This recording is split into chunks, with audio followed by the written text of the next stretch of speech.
To all who come to this happy place, Welcome. welcome. Well, come in. Let's put on the show. Your cadaverous pallor Aloha. betrays an aura of foreboding.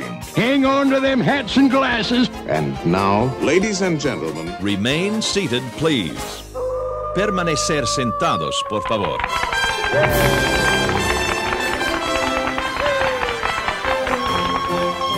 Hello and welcome to Remain Seated Please number 13, Number 13. the Baker's Dozen. Oh. And here we are back from another few months off, so we're bringing back another list for you guys. Today we are going to talk about special effects of Disney parks.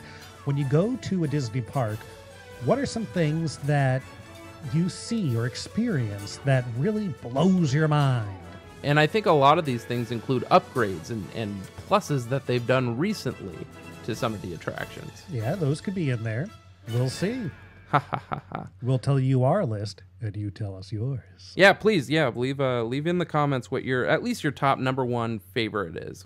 So Robert, let's go ahead and start with you. What would be your number 5? My number 5 is from Disneyland, Snow White's Scary Adventures. When you're riding in Snow White's Scary Adventures, there is a scene where you encounter the witch, and she is behind her cauldron, and she is holding the apple, and as she turns, it turns into a little skull, like in the movie. But when she turns, you see it turns into a physical skull, like the shape of it. Though everything changes. I have no idea how they do that. It's a simple effect that no one ever talks about, and it's incredible. Now, is that the same scene with the whole room changes and the projection on the walls and everything? No, it's the scene where with the big spider web, and she's behind the spider web with the cauldron. Yeah, it's so under the radar for me. I can't even picture it. Yeah, no, next time you go on it, watch the apple, and you'll see it changes shape. I think what it is the figure itself turns, and I think at one angle it looks like an apple. Sure, yeah.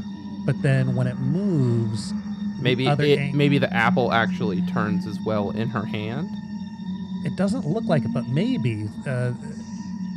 I don't know. Yeah, I'll have to that's take a one of look those at that effects. scene. I just don't know how it happens. That sounds. But It sounds cool really enough. neat. It would have been on my list if I'd even thought about it. Yeah, no one talks about that. I mean, no one really talks about that, but it's right up there as one of those mind-blowing effects. Yeah, what a great effect. They really, really plussed that one. That's not even a plus. That's been like that for years. Oh, really? Yeah. Oh, man. You just never notice it. When did you notice it the first time? A few years ago, probably. Oh, okay. But I don't know how long it's been there, but it's really neat. Wow. It may have been there from the 80s refurb, 1983. Wow. That's quite the refurb. Because I'm telling you, even though this looks like an amazing trick, I have a feeling it's very simple. Oh, yeah. Isn't it always? All right. Well, what's your number 5? Well, my number 5 comes from Paris at the Walt Disney Studios Park, and it's from my all-time favorite Disney attraction, Crush's Coaster.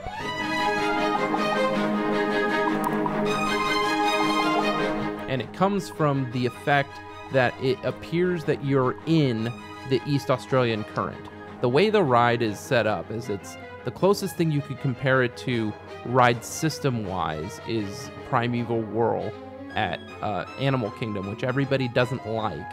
But if you think about how great the ride system is, it's a car that seats 4 people back to back and it spins, but you're in a turtle shell.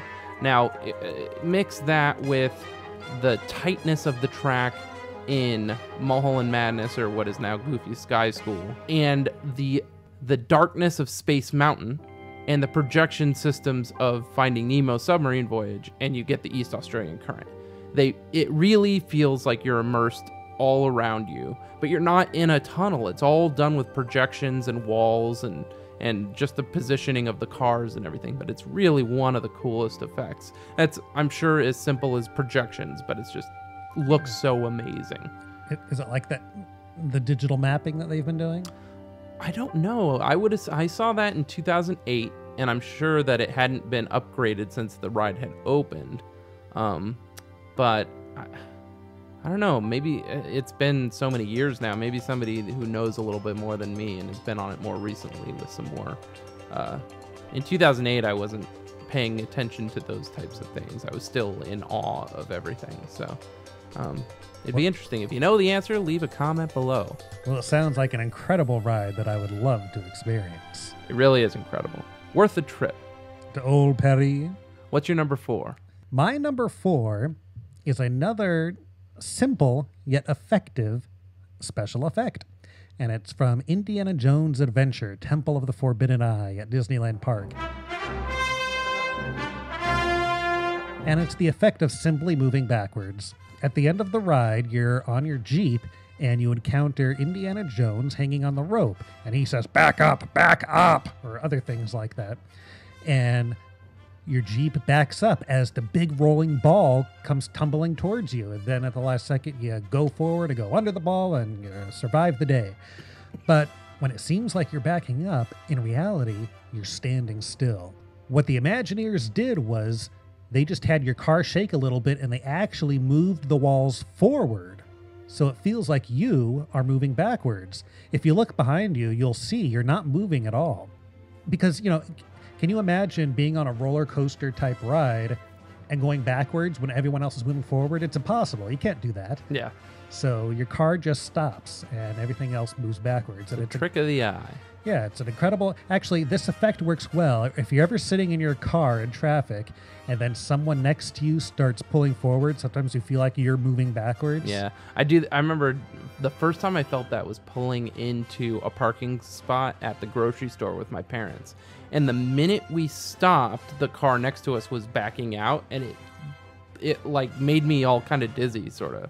But I remember thinking, wow, what a great optical illusion. Or I don't know what you would call that. Yeah, but that's the exact same thing that they do in the attraction, and it works wonders. All right, what's your number 4? Mine comes from Tokyo Disney Sea, and it is the Vanishing Idol effect in the Tower of Terror. Oh, yes. This is an effect that I think I might have figured out at this point, but I can't elaborate. And I sort of talked about it in the podcast in my Disney Sea recap. Harrison Hightower is a world traveler who loves to collect things, and he keeps them all in this huge hotel that he lives. He lives in a hotel for some reason. Nobody knows why. But all of his things are kept beneath this hotel. And he has an office that you go into, and that is where the story is explained to you, the viewer.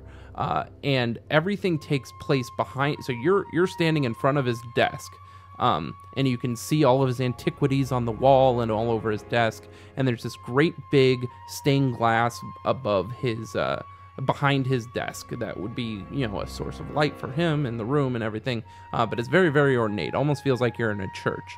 And all of a sudden, the cast member cranks an old Victrola record player, and you start to hear this old-timey music, and all of a sudden the lights dim and the stained glass window starts to animate and tell you the story of his last conquest to I think it was to Africa, where he obtains this little Zulu doll, voodoo doll, and there's a special spotlight on this voodoo doll that is next to the stained glass window. And in the stained glass window, which is an amazing effect in and of itself, but probably just projection, I would say most similar to the new projection effects in Haunted Mansion Holiday on the scrim above the stretching room. Similar to that. Still looks great though.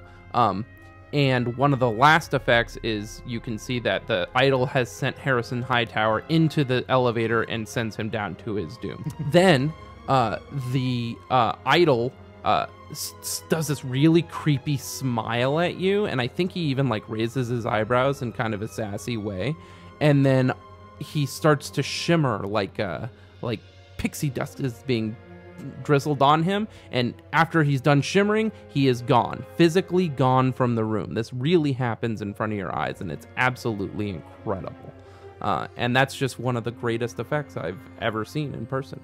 I've seen video of it online, and it looks incredible. Of course, you can't tell watching a video, but it really does look like something's there, and a second later, it's disappeared. And it's very much there. I mean, it's in the room just as much as any other prop in the room. It's just very incredible. So how do you imagine this effect is accomplished? Well, the tiki looks like it's made of wood, so it has a natural wood grain to it. And I think instead of the wood grain being carved into something, I think it's actually a lot of little pieces that come together. And when the pieces are, so it's hollow in the middle, and these are all exterior pieces that come up to the middle. So it looks like wood grain when you see the let's say they're sticks, or that's the problem, is I can't explain what it might be made out of. But I think all of those things are individually pulled into little holes. So it doesn't drop as one piece. They all separate out and into the thing. And I think that's how it happens. Yeah, that could be it. Anyway, that's why would they do that instead of the whole thing falling in? Because you can see it too well, and I think the effect of it separating a little bit makes it a little more transparent, so it looks like it's starting to vanish. And if you're pulling a lot of small pieces, you can pull them much quicker without hurting them than you can dropping something that size. I mean, I would say it's 14 inches high, maybe, and maybe I don't know, a rough 12 inches around. It's not small. So that's my number 4. Robert, what's your number 3? On to number 3. Number 3, believe it or not, if you know me, you wouldn't think I'd ever choose this, but I'm going to have to choose something from Star Tours. Oh my.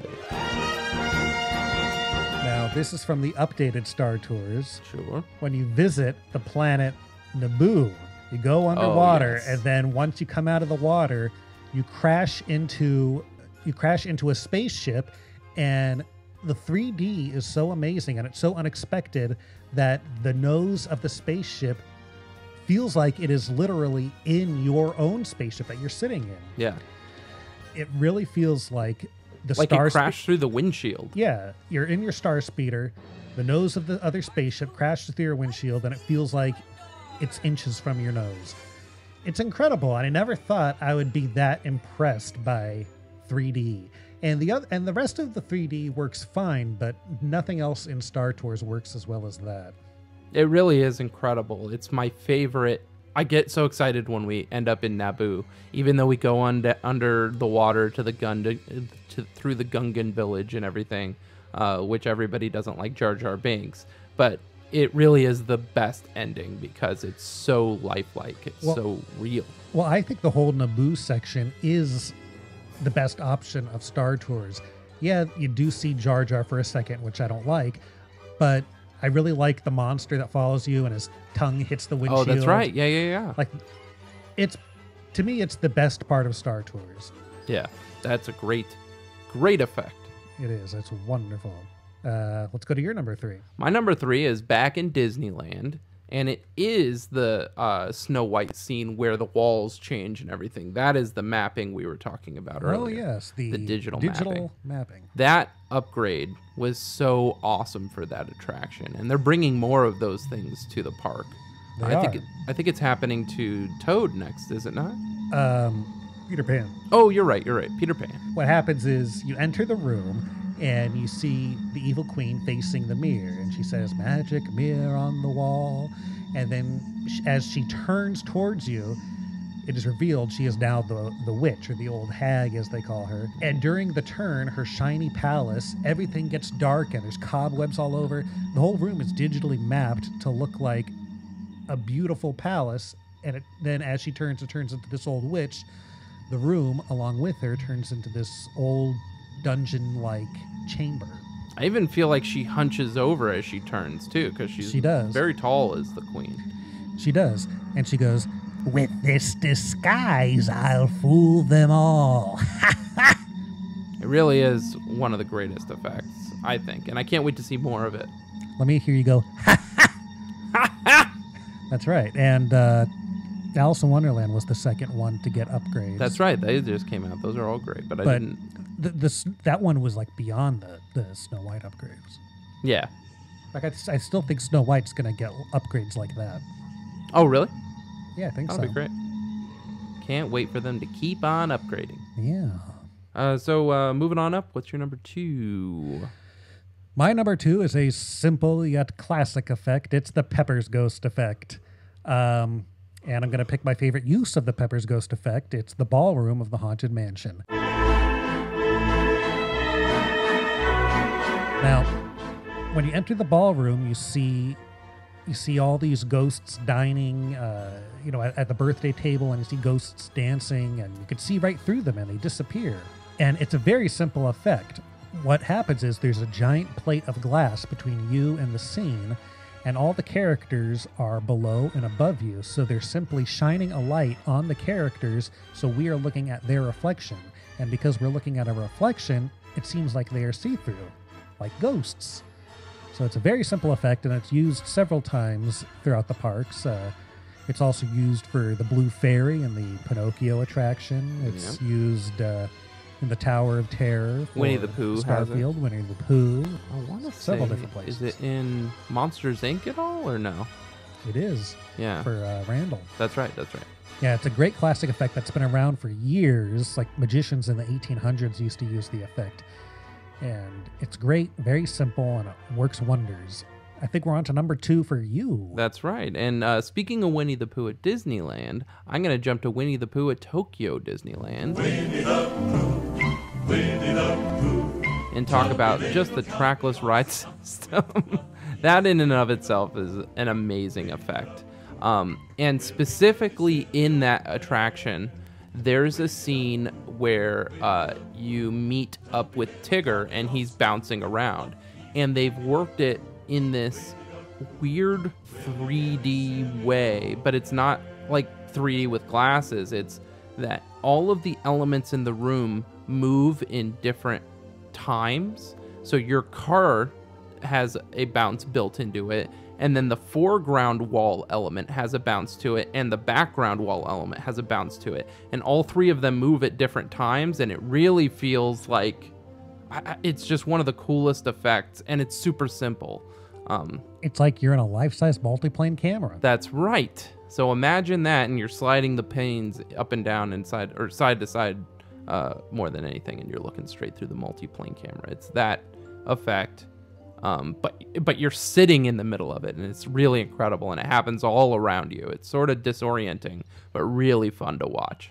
Oh, I sure hope I get to go on that one day. Yeah. Well, here we are. You're number 1. We're at number 1, the most amazing special effect the eyes have ever seen. Now, this one is from Walt Disney World's Magic Kingdom, and it is Enchanted Tales with Belle. Oh, yes. I can't believe I didn't put this on my list. Now, this is the best special effect I have ever seen. Now, this seems like it's just going to be a stupid attraction. Really? Like you walk in and say, what? Yeah, you're in line just to meet the character Belle, and she's going to tell you a story. You know, it's like, so what? It's just all these kids. Yeah. So I remember the first time I went, it was near park closing, so the line was only about 20 minutes. Sure. And you enter Belle's cottage, and you're in Maurice's workshop. Which already looks awesome. Yeah, it looks great. It looks just like the movie. Yeah. And you look all around you, and the cast member says, feel free to look around. But let me ask you, is there something here that looks strange? And you look in front of you, and on the wall, there is a mirror. Now, this is a physical, real mirror. You see your reflection. It's about, I don't know, it's probably like 20 inches tall by 20, something like that. Yeah. And all of a sudden, the lights dim, and the story of Beauty and the Beast starts to play in the mirror. Then, near the end of it, they project in the mirror the Beast's castle, and it zooms into the door, and as it's zooming in, the mirror starts to stretch, and it gets to be the size of the door. And then as the door opens on the projected Beast's castle, the mirror starts to open. And you're watching this. But from the middle, because it's a double door that opens. Right, from the middle of the mirror. And you're watching this, and you're thinking, this can't be real. This was a mirror. This is a real wall. Hanging on the wall. A real mirror on a real wall. And now it's opening. Like, what are we supposed to do? Yeah. And then you see on the other side, a cast member tells you to come through the door. I'm like, how? It was the most incredible effect. So you walk through, and then you have the rest of your attraction, which is, just whatever. I mean, they have some neat animatronics. The Lumiere in there. puppet is very good. They have a Lumiere puppet, and the cabinet animatronics neat. Yeah. But that whole thing of going through that door that didn't exist a second ago is the most incredible thing I have ever seen. It's an incredible effect. Yes. It works wonders. All right, what is your favorite effect? My favorite effect goes back to Tokyo Disney Sea, and it is the animatronic of the big dinosaur monster thing at the end of Journey to the Center of the Earth.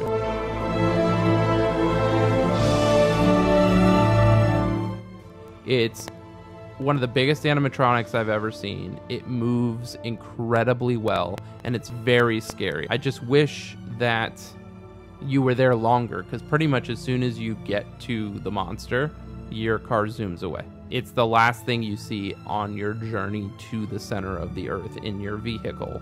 That is close. The closest thing I can think is the ride vehicle for Indiana Jones and the Temple of the Forbidden Eye. If I could go on any ride, it would probably be that one. It looks so incredible. Yeah, it's filled with animatronics and projections and fire and caverns, which are your favorite. I mean, yeah, caverns and animatronics are by far my favorite.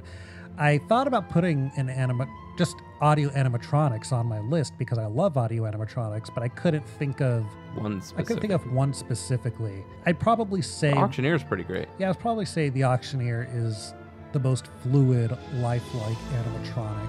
I know Ben Franklin walks at Disney World, but I feel like they could do him better now. And Lincoln has an incredible face in the Disneyland version. So maybe that's your runner-up. Because I have a runner-up. That could be my runner-up. But I do have another honorable mention. Sure. That's a runner-up, and this is the honorable mention. Yes. Mickey's PhilharMagic. Oh, yeah. That's a great attraction. Now, the only reason I didn't put this on here is because I don't think I've looked for the effect happening, so I don't know how easy it is to spot. But you're in a movie theater, and there's this archway over the screen. And during the show, it disappears. I don't notice it disappearing, but it's gone eventually. But then at the end of the program, there's like a tornado, like a whirlwind, and everything comes flying into place, including that arch, and it's just all of a sudden there. Now, just watching it, I just feel like it just appeared, but I feel like if I look for it, maybe it just comes into place and I just didn't notice. I don't know, but I remember that being pretty spectacular. I remember it being amazing. When I saw it in Tokyo, the entire show is in Japanese, so I had a chance to look around, and I noticed it. But I mean, you're so enthralled with the show. The show's so engaging that it's so well hidden within the show. But when you're watching it in a language you don't understand, you start to look around. Yeah, next time I go to Disney World, I'm gonna look for it. Yeah, that's a good one. What's your runner-up? My runner-up is another audio animatronic, which is the dragon underneath Sleeping Beauty's castle in Paris. It was a delightful surprise. It's, again, gigantic. It doesn't move a lot, but when it does, it's a sleeping dragon, so it probably doesn't need to be updated all that much because it's laying on the ground, kind of hanging out, but it's just pretty awe-inspiring and awesome to see. But doesn't do anything particularly amazing. Yeah. I guess my other honorable mention is the dragon from Fantasmic when he spits the fire. Oh, yes. But, that's one of my favorite Disneyland moments, which we've talked about in another show. But the reason I didn't put it on my list is because it's easy to figure out how they do it. Yeah. But it just looks great. It really does. So I think that brings us to an end of our top 5. And you know what's amazing? No overlaps. That was pretty incredible. That's a solid top 10. That's true. That is a top 10. We'd love to know what your favorite effect of all time is, or maybe even your top 5. Give us a top 10 if you can't think of any there, or just a hodgepodge of what your favorite things are. You can leave a comment on the website, on YouTube, on Facebook, wherever you'd like. We'll see it. And shall we move along to Disneyland news? Sure. Do you want to start something? Sure. The top thing on my list is the elephant in the room, Disneyland's Diamond Celebration, What do you know right. about this diamond celebration? Well, they had a big event recently where they unveiled some of the things coming, and it wasn't anything shocking. It's stuff that everyone figured would be coming for the anniversary. A new parade, new fireworks show.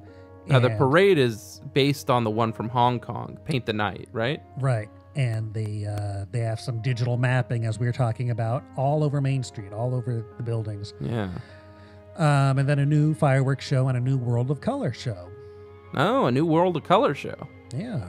Is it just going to be for the 60th? Is it going to be an all-new show, or is it going to have a new scene like they have as a new movie or franchise comes out? Well, I'm not sure, but I think it's going to be more than just one new scene. Oh, that'd be great. They announced the day the celebration starts for the 60th anniversary, which I believe is May 22nd. And you know I'll be there. Now, is that a press day, or is that open to the public? Everyone can come down and see it. Open to the public. I don't think they're doing the press day, but maybe, I don't know. We'll see. I think it's tough for them. I mean, 10 years ago, there weren't as many annual pass holders. You could close the park in the middle of the week. And that's true, but 50 is bigger than 60, isn't it? I would say, yeah. The castle is completely covered in scaffolding. Yeah. I don't even remember them doing that for the 50th. I don't remember it being covered up like that. I'm sure they did, but They must have, yeah. Peter Pan will open with its new effects around that time, and I think throughout the 60th anniversary for that whole year, eventually they'll get to some more Fantasyland rides, and even a new appearance by someone from the Haunted Mansion might be coming. That's right. Even though in the comments on the Disneyland blog, the first comment said, "Oh, is it going to be Hatbox Ghost?" And the person who wrote the blog commented back and said, "No, not this time." Really? But they specifically said where it was going to happen, which is right at the end of the attic scene, before the graveyard scene. Are you sure it was the person that ran the site? Yeah, because it shows up in green. So I'm pulling for him. So what happened is when the Haunted Mansion came back from the Haunted Mansion holiday version, a new wall appeared near the end of the attic scene right before the graveyard scene, and there's a window in that wall, and I didn't even notice all of this. Yeah, there's like a little hologram of the little bat from the bat scan. What's it called? Scansion? You know the little. Oh, the stanchions down in the thing. Yeah. Yeah. Yeah, there's a little down in the loading area. Yeah, there's a little hologram of the bats that connected to the ropes. You go past it, and it's right in front of your face. It's very close. And then after that was there was a post on the Disney Parks blog saying that you may notice there's something new at the Haunted Mansion, and they're teasing that something's coming, and people are thinking that behind that wall they are preparing the return of the Hatbox Ghost. No, I've got to see this. How did I miss it? I don't know. It's what right was in front I of looking your at? face. Maybe I was looking at the bride. If he comes back, do you think they'll have the effect of his head disappearing? They have to, right? And how would they do it? Is he just going to have a projected face like Madame Leota and it just appear in the Hatbox? Maybe they've imagineered a new way to do it. I don't know. Have you seen the new Disney Gallery Snow Queens thing? Which yes, I have. Is all about Frozen, which I'm not a super big fan of, but they do have a bunch of sketches from Mark Davis for his Snow Queen attraction, and it got me excited for hopefully this Maelstrom opening, the Maelstrom's reimagining down in Epcot. Well, that doesn't excite me about Maelstrom because I loved Maelstrom. Well, I keep hoping that that's it. Yeah, but I don't think. But they're not going to expand. I don't think they're going to change the track at all or anything. Well, they don't need to for that, do they? Well, no, but it's all going to be movies. Anyway, yeah. So the Snow Queen thing is pretty cool, even for fans, even for people who are not fans of Frozen. Yeah, it was going to be an all icy attraction on a boat, similar to Pirates of the Caribbean, but it was all going to be based on the story of the Snow Queen, and you'll go through, like Arctic areas with polar bears, and it was designed specifically because it gets so hot during the summer months. And they thought there should be a nice, cold, air-conditioned ride. Sure, yeah, why not? Yeah, that would have been great. I think they were thinking of putting it near, where the Fantasyland Theater is. Oh. Frozen Fun opened over at Disney California Adventure. Did you experience any of it? I certainly tried. I tried to go to the sing-along thing, which has standby seating as well as fast passes, but know before you go, standby seating is like 6 seats. Just get a fast pass. Don't even try to stand by, because you're going to move 10 feet and they're going to say, oh, no, we're full for this one. So get yourself a fast pass. Do that. I love what they've done. Is it stage 12 where the snow sledding is, and Maybe. you can meet Olaf in there, and there's a band and there's all these themed snacks you can get, like fruit cups, but they've arranged it so it looks like Olaf is in the cup, and all that stuff. That is all awesome. I think it's the best thing they've done in there ever, because it looks well themed. They built things in there.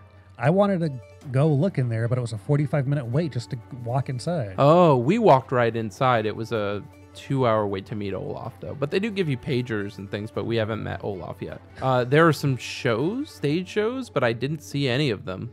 Yeah, I thought there was a band at night, and you told me there was not. No, there's no band. There's a DJ and dancers, and then a girl will come out and sing, I think. Okay, kind of like they did on that side stage sometimes over at Mad Tea Party, like when they would have the Cirque stuff coming down. Not to say it's Cirque stuff, but it's almost it was they were performers but not a band. Right. They put a big Frozen Fun icon thing in the middle of Carthay Circle where the Christmas tree used to be. That's true. They put the meet and greet area over in the originally planned meet and greet area inside the animation building. So that I kind of like that's being utilized the way that it should be. And then don't forget the Royal Theater, the old Plaza Gardens Theater at Disneyland is now. Oh, that's right. They have a new all Frozen shows. All Frozen show. I thought they were doing. It was just in the repertory. They were doing Tangled, Frozen, and something else. Beauty and the Beast. No, I think it's just Frozen now. Oh, that's unfortunate. Yeah. How about this? On to a happier note. New Pirates of the Caribbean merchandise based on the popularity of the Haunted Mansion merchandise that came out last year. That's true. Are you excited for some of it? I am very excited for merchandise that's coming out for Pirates. They haven't revealed anything really. No, they just sort of announced it and stuff. But I hope there's some good stuff in there because Pirates is just as great as Haunted Mansion, is my opinion. But I don't want Jack Sparrow stuff. Right. I want some nice. I mean, here's the thing: we're so far removed from that franchise now. Do you think we're starting to get to the point where nobody really cares? But they're filming a new movie, so sure. But we have friends with kids now. When that kid is 5, are they going to care? I hope not. I want the old Pirates to come back. But yeah, and they're also coming out with a line of Tower of Terror stuff too, in a similar vein. Oh, really? Yeah, oh, neat. That's exciting too. Oh, that's awesome. Yeah. Since we were just talking about pirates, I will mention last time I went on, the Davy Jones effect was off and the fog machine.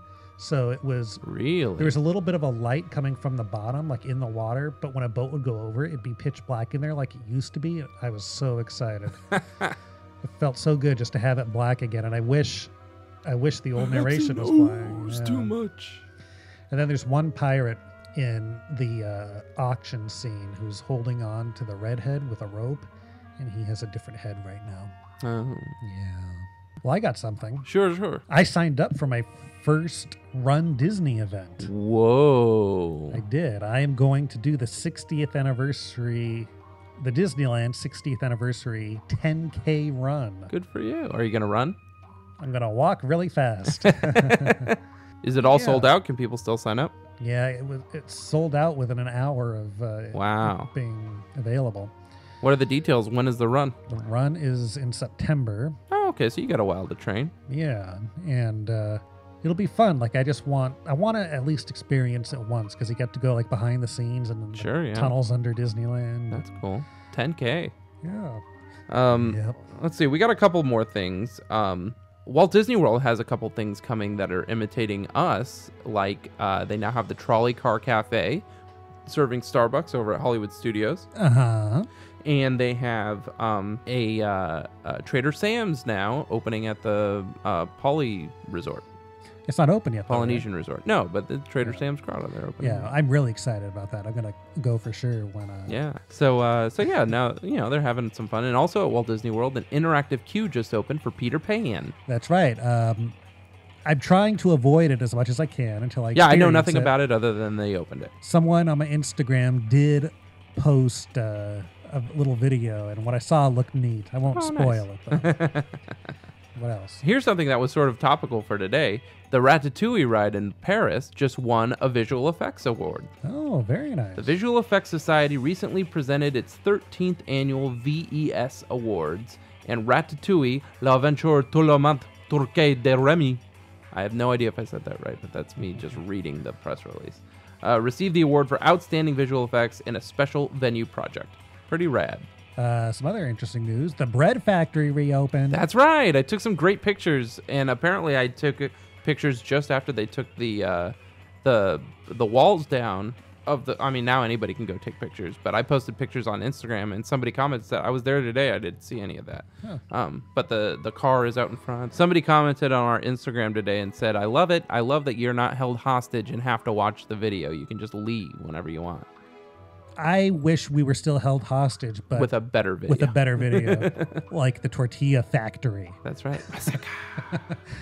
Remember towards the end of the tortilla factory, they just had the doors open. You just go, whatever, just go. And that really upset me because I liked watching that video, and everyone just bypasses all those little people in the windows. Yeah. Luigi's Flying Tires is closing soon. That's right. Luigi's Flying Tires will soon be a thing of yesteryear. It was an attraction that was based off of the flying saucers that used to be at Disneyland that closed. I'm not sure why they closed. I guess they just either weren't that popular or it didn't work that great. But I think it was both. But the same thing with Luigi's Flying Tires. It just remember you were supposed to have a control and you could control how it spins and stuff, and then they took all that out before the ride opened.